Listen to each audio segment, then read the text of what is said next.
Hello, I'm Leading Rate Hamill, and this video is aimed at Sea Cadets and new recruits to the regular and reserves. So this is regarding uniform fitting for the lanyard and the silk collars. So I've started already, mostly dressed. We have the jumper, the white front, and the collars fitted. Now the collars should be fitted quite far up the white front. You'll often find that the small Velcro patches on the inside of the jumpers don't line up to where you want them to be. That's okay, because a good fit will mean that the collars are not moving in any case. So we start with the collars in place, and I've already passed the lanyard under both the collars and the back flap of the jumper itself. So it's a case of adjusting that so it feels nice and snug against the back of your neck, and then draw the lanyard up. You'll need to do this in several sections, and then twist it round, draw it up again, and twist it round. And what we're trying to achieve here is the knot of the lanyard being placed nice and centered.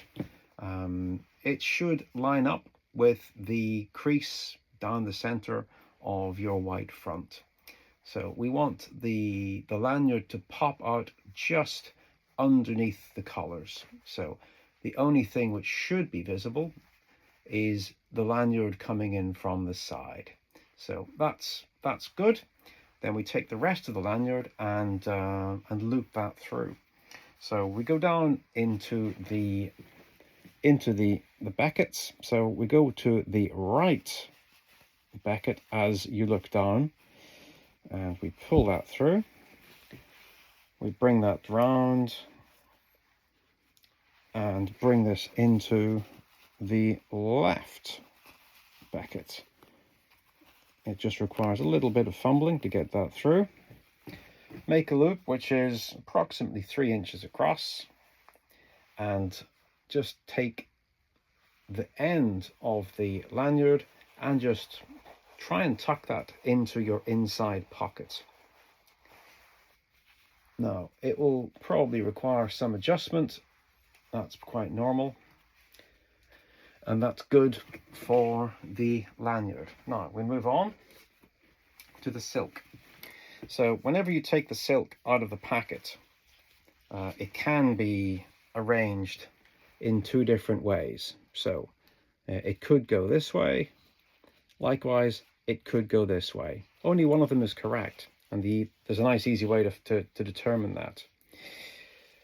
The straightforward way to find that out is that the folded side should be the side closest to your neck, because as we can see, one side of the silk will open out.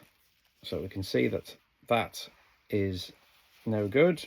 We want that the open end, we want the open edge to face outwards, to face to the rest of the ship and the rest of the crew. We want the folded side to be touching your neck. So that's the way that this has been done, and we arrange that so that it can drape over the back of our neck. So typically this kind of shape. So there is no elegant way to do this solo. As with so many things, it is much easier if you can get a shipmate to help you. However, this is what we have to deal with for today. If we pull both the collars and the back of the jumper, we pass the silk over our heads and try and line that up so that it's not sticking up. Very difficult to demonstrate whenever you can't see what you're doing. However, as with so many things, you'll find that practice makes perfect. So practice regularly. So we bring the silk down. Let's see, so we can get that in reasonable camera light. There we go.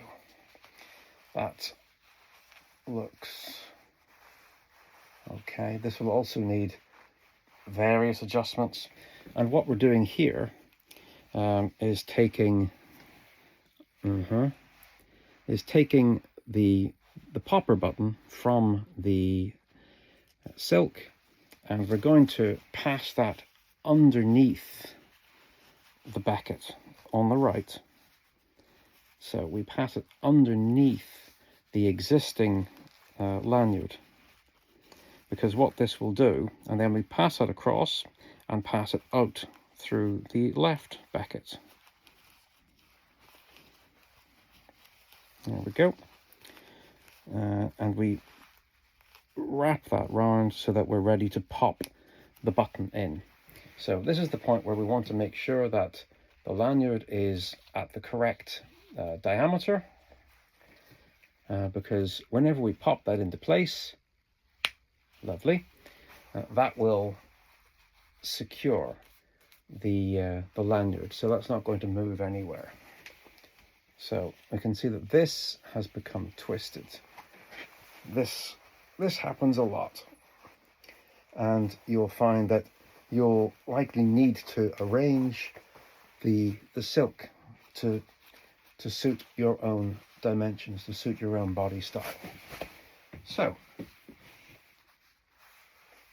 as a first attempt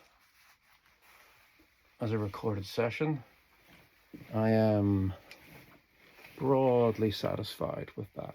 That needs more fiddling, but I think that'll be a good session for now.